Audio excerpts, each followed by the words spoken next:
Okay, Sonny, I need you to take me to the genius though, man, because I mean, when I think about the sound that you brought to the game, it changed the game and it kind of shaped and shifted the whole future sound of Atlanta straight through them 10s all the way up to the 20s. When you come with the same damn time, when you come up with racks on racks, when you come up with young niggas, you launching careers at the same time too with these tracks. Yeah. But I mean, we all was launching. We was all launching each other. It was like one hand wash the other type shit, though. Exactly. You know but that sound plays an important tag. With a whack ass sound, ain't nobody going nowhere. And that's just the damn truth. I hate to say it like that, but ain't nobody going nowhere with a whack sound. Nah, so when sure. you hear them tracks, you like, okay, who are these Migos on here with Q going crazy? We paying attention. Mm-hmm. Future. He going crazy with YC. Who are this Future guy? We paying attention. You see what I'm saying? Sure. So what was going through your mind at that time when you were crafting your sound and seeing that it was working with all of these new artists? Because they would go on to be legendary artists, but at that time, they was jumping off the porch. Man, I was literally just having fun, to be honest, bro. Like, we was, I be trying to tell people, we was just working with what we got. You know what I'm saying? Because the bigger artists did not, all the bigger artists was still bigger artists. Like Rick Ross was still Rick Ross back then, but shit wasn't like Rick Ross was just fucking with us like how he fucking with us today. Yeah.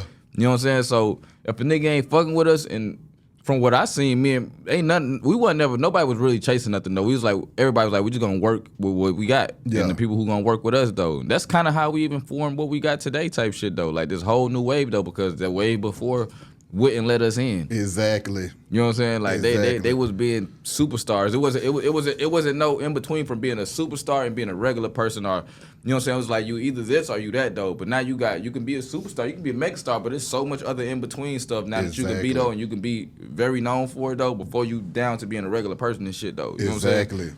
But like back then it was either or though. But I feel like we created like that stuff in the middle, like that whole little. Wherever you can be somewhere in the middle. You ain't got to be a superstar. You ain't got to be a regular person. You can live somewhere in the middle though. You know what I'm saying? But I don't know. I think, man, we was just on some like I said, we were just kind of just working amongst us. Like, man, these niggas don't want to really like come in, so we got to bring these niggas in. But we wasn't even focused on that either though. We was just really on some like, well, we just know that them niggas ain't fucking with us, so we doing our own thing. You know what I'm saying? That's just kind of what it was. We really ain't have no choice though, bro. Yeah. Ain't had no choice. It wasn't like bro, like Ludacris, none of these niggas like Diddy, when these niggas it wasn't like how it was today and shit though. Like where they chasing, like not chasing, but trying to make sure it's the same thing, but like it wasn't as accessible as it is today though. Exactly. You know what I'm saying? Like them getting on your tracks back then was a little more major than it is today though. You know what I'm saying? But back then though too, like I ain't gonna say it was gatekeeping though, but niggas was kind of like, to me, like gatekeeping though, especially as you trying to come up. You know what I'm saying? Like you ain't trying to bring niggas in, you ain't. But I understand it though from being on the flip side though too. Yeah. You know what I'm saying? But I just still I never really moved like that, but I understand it though. You know. Was it enjoyable to you though, Sonny? Did you have fun doing all of that creative time? Making the music was always fun. Mm-hmm. The music was always fun. The business was always taking up most of everything and the most stressful though. So that shit became a little just like, we was talking about more of the business every day. I was feeling more of the business than like the music at some point though. You know what I'm saying? And so I don't know, like at some point, like that's why I said, like that's why I even started rapping. Like this shit started to feel so much more of a job and shit though. Like man, like it just like I couldn't go in the studio and have fun no more, you know, because they expect this of you and stuff. You know what I'm saying? Like I'm like, bro, I only came up with this just trying to have fun and shit though. You know what I'm saying? But now you holding me to this standard though. You know what I'm saying? Like you want this every time from me though. But I'm like, man, bro, people gotta understand, man, bro. Like before.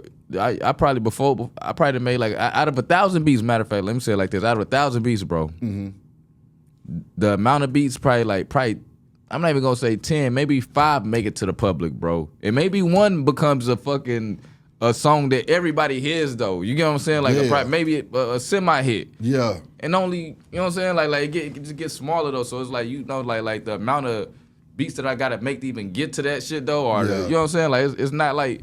It's not like you just go in there and just cook up shit though, or like and just make hits all the time. Some people do, some people don't. Some days I do, some days I don't. But like for the most part though, my goal ain't to make a hit though. It's just to make some fire shit though, regardless if I'm rapping, singing, producing, engineering, whatever it is though.